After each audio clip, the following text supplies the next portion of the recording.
માતાજીની ભક્તિ કરી તેના માટે દરેક માતા બહેનો માટે આ વર્ષે પણ સંકલ્પ નવરાત્રિ દ્વારા બિલકુલ નિઃશુલ્ક આયોજન કરવામાં આવેલું છે અને માતાનું નામ લઈ ઓમકારનો સ્વર ઉદ્ભવે અને લોકો માતાજીની ખરા અર્થમાં ભલે આનંદ કરીએ, મોજ કરીએ, પણ સાથે સાથે એનો ભાવ માતાજી પ્રત્યેનો હોય.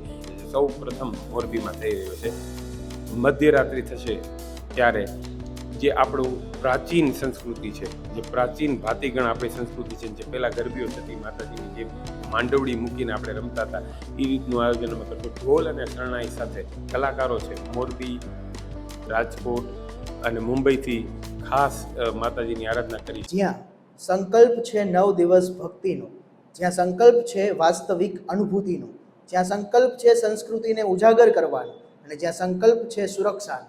જી હા, એટલે કે સંકલ્પ નવરાત્રિ મહોત્સવ.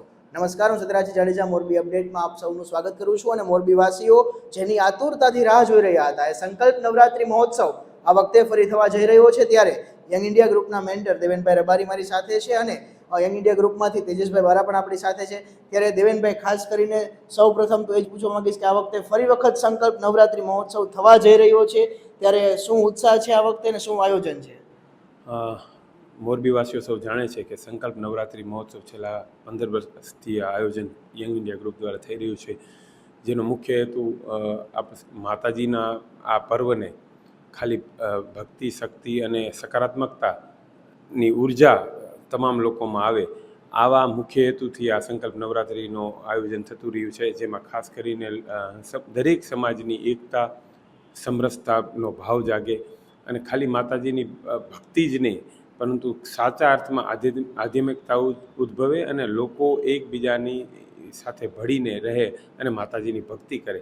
આવા હેતુથી આ સંકલ્પ નવરાત્રિનું આયોજન થઈ રહ્યું છે. અને ખરા અર્થમાં જે આપણે કહીએ છીએ કે આપણી દેવી શક્તિઓ છે એમને એક ટ્રિબ્યુટ કરવા માટે સંકલ્પ નવરાત્રિ છેલ્લા 5 વર્ષ થયા જેટલી આપણી માતાઓ બહેનો છે, દીકરીઓ છે, જે લોકો આપણે સૌ જાણીએ છીએ કે અર્વાચીન ગરબાનું આયોજન થતા હોય તો એમાં ભવ્ય આયોજન હોય અને એના પાસીસ લેવા કે એ બધું કરવું, ટિકિટ્સ લેવી, એ ઘણી બધી મુશ્કેલ પડતી હોય. ત્યારે યંગ ઇન્ડિયા ગ્રુપ દ્વારા આપણી કોઈ પણ માતા બહેન દીકરીઓ આ માતાજીની ભક્તિમાં વંચિત ના રહે અને દરેકને આનંદની સાથે આ ઉત્સવ મનાવીએ અને સકારાત્મક રીતે એકરૂપ થઈ માતાજીની ભક્તિ કરી, તેના માટે દરેક માતા બહેનો માટે આ વર્ષે પણ સંકલ્પ નવરાત્રિ દ્વારા બિલકુલ નિઃશુલ્ક આયોજન કરવામાં આવેલું છે.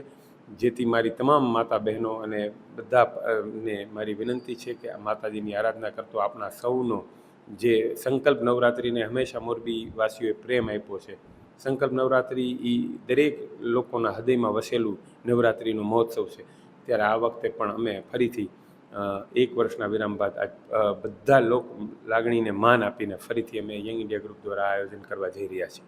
જી, અને ખાસ કરીને દર વર્ષની જેમ આ વખતે પણ દરેક દીકરીઓ અને બહેનો માટે નિઃશુલ્ક એન્ટ્રી રહેવાની છે. ત્યારે ખાસ કરીને જે આપણે વાત કરીએ, આપણી પ્રાચીન પરંપરા જળવાઈ રહે, આપણી સાચી ભક્તિ અને આરાધના જળવાઈ રહે, તો એ માટે થઈને સંકલ્પ નવરાત્રિમાં આ વખતે શું વિશેષ છે? સૌથી પહેલાં તો આ વખતે સંકલ્પ નવરાત્રિ મહોત્સવની અંદર બિલકુલ કોઈ પણ કહેવાય ને જે સાંસ્કૃતિક આપણો વારસો જળવાઈ રહે એ રીતના આયોજનોની વણઝાર કરવાના છીએ. સાથે સાથે સામાજિક સેવાનું પણ આયોજન થવાના છે. ખાસ કરીને એક નવો કોન્સેપ્ટ અમે મોરબીવાસીઓ સમક્ષ લાવી રહ્યા છીએ સંકલ્પ નવરાત્રિમાં. સૌથી પહેલાં તો હું એની વાત કરીશ કે જે એની અંદર અમે 9 શક્તિધામ જે છે આપણા ગુજરાતના, માં અંબા હોય, અંબાજી, પછી ચોટીલા ખોડિયાર માતાજી, પાવાગઢ મહાકાળીજી, મોરાગઢ મોમાઈમાં, આશાપુરા માતાના મઢ, ઉમિયા માતાજી ઊંઝા, આ રીતના 9 માતાજીની જ્યાં સ્થાનકો છે ત્યાં અમારા સ્વયંસેવકો જઈ અને માતાજીને આમંત્રણ આપી પ્રાર્થના કરીને ત્યાંની ચૂંદડી લઈને આવશે. જે અમારું સ્થળ છે નવરાત્રિનું ત્યાં અમે એને સ્થાપિત કરીને એક માતાજીના એક પ્રતીક રૂપે ત્યાં ત્રિશુલનું અમે સ્થાપન કરીને તેમને માતાજીને જે ચૂંદડી રાખેલી હશે ત્યાં લોકોને અંદરથી જ્યારે એન્ટર થાય, એમનું આગમન થાય ત્યારે એમને આધ્યાત્મિકતા ઉદ્ભવે અને માતાનું નામ લઈ ઓમકારનો સ્વર ઉદ્ભવે અને લોકો માતાજીની ખરા અર્થમાં ભલે આનંદ કરીએ, મોજ કરીએ, પણ સાથે સાથે એનો ભાવ માતાજી પ્રત્યેનો હોય એવું એક વાતાવરણ ઊભું કરવા માટે અમે એક માતાજીની સ્થાપન જે હશે ત્યાં એક રક્ષાસૂત્ર બધા જ લોકોને પ્રાર્થના કરીશું કે ત્યાં મૂકે, એમની જે આધ્યાત્મિકતા હોય, એમની માન્યતા હોય એ મુજબ એમનું કરશે. અને ત્યાર પછી નવરાત્રિ પત્યા પછી અમારા દરેક સ્વયંસેવકો એ જે રક્ષાસૂત્રો હશે એ દરેક શક્તિધામમાં જઈ માતાજીના ચરણોમાં અમે એમને પ્રાર્થના કરીશું કે મોરબીવાસીઓની જે કંઈ પ્રાર્થનાઓ છે તેને પૂરી કરી.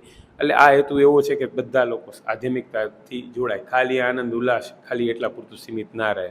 સાથે સાથે એક બીજો કોન્સેપ્ટ નવરાત્રિમાં લઈને આવી રહ્યા છે જે સૌ પ્રથમ મોરબીમાં થઈ રહ્યો છે. મધ્યરાત્રિ થશે ત્યારે જે આપણું પ્રાચીન સંસ્કૃતિ છે, જે પ્રાચીન ભાતીગણ આપણી સંસ્કૃતિ છે, જે પહેલાં ગરબીઓ થતી માતાજીની જે માંડવડી મૂકીને આપણે રમતા હતા એ રીતનું આયોજન અમે કરશું. ઢોલ અને શરણાઈ સાથે જે મંડલી કહેવાય છે, મંડલી ગરબા અત્યારે કહેવાય છે, તેનો રાઉન્ડ પણ અમે સૌ પ્રથમ વખત મોરબીની અંદર સંકલ્પ નવરાત્રિની અંદર ઢોલ અને શરણાઈઓ સાથે આપણે બધા માતાજીની આરાધના કરીશું. સાથે સાથે આપણે સૌ જાણીએ છીએ કે આપણી સનાતન સંસ્કૃતિનો ભાગ છે આપણે, તો એ સનાતન સંસ્કૃતિનું પણ આપણે બધું જળવાઈ રહે એ રીતે જે લોકો પણ આવશે તેને તિલક વિધિ કરીને એન્ટ્રી આપવામાં આવશે. સાથે સાથે માતાઓ બહેનો તો ફ્રી જ છે.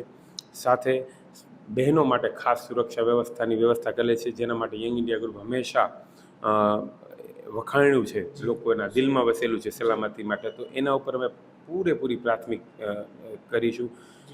સૌથી મોટી વાત એ છે કે સંકલ્પ નવરાત્રિ કોઈ કમાવાના હેતુથી નથી થતું.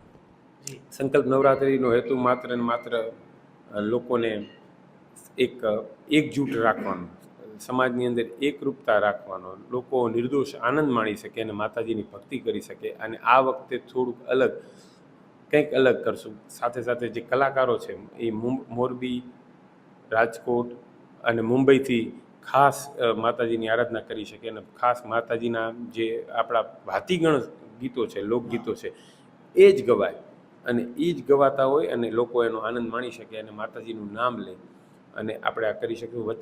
વચ્ચે અમે ઘણા બધા સામાજિક કાર્યો પણ કરવાના છે. જે સેવા ક્ષેત્રે લોકો આગળ છે તેમનું સન્માન પણ ત્યાં આયોજન કરવાના છે અને લોકોને પ્રેરાય સમાજ સેવા માટે એવા અનોખા કાર્યક્રમ ઘણા બધા એક બે બીજા હજુ પણ સરપ્રાઈઝ છે એ નવરાત્રિમાં જ આપણે રિવીલ કરશું, ત્યારે બધાને જોશે. અને મારી ફરીથી એ જ વિનંતી છે કે બધા આધ્યાત્મિકતાની સાથે સાથે માતાની ભક્તિ કરે, આનંદ કરે અને સમૃદ્ધ એક થઈ સમરસતાનો ભાવ પ્રગટ થઈ અને બધા એક સાથે રમે. જી, એટલે કે જોઈ શકાય છે કે ઘણું બધું છે અને હજી આના સિવાયનું પણ ઘણું બધું છે જે કહેવાનું બાકી છે. તો એ ભેટ રૂપે તમને ત્યાં ગ્રાઉન્ડ ઉપર મળવાનું છે. અને જેમ એમણે કહ્યું એમ ખરા અર્થમાં અર્વાચીન જે અત્યારે નવરાત્રિઓ થઈ રહી છે અહીંયા કદાચ ભક્તિ ભૂલાઈ રહી છે ને મૂળ અર્થ જે નવરાત્રિનો છે એ માતાજીની આરાધના હોય છે, એ અર્થ જળવાઈ રહે, એ મૂળ ભાવ જળવાઈ રહે એવું એક સુંદર આયોજન થવાનું છે. ત્યારે એ આયોજનની અંદર કયા પ્રકારનું ડેકોરેશન હશે, ખાસ કરીને લોકો અત્યારે ખૂબ જ આકર્ષિત થતા હોય છે ડેકોરેશનના કારણે થતા હોય છે, ત્યાંનું વાતાવરણ છે તે ડેકોરેશનના કારણે ખીલી ઉઠતું હોય છે. તો એના માટે તેજસભાઈને પૂછવા માંગીશ કે આ વખતે શું વિશિષ્ટ આયોજન છે એમાં? જી, આ તહેવાર નવરાત્રિનો તહેવાર મા શક્તિનો તહેવાર.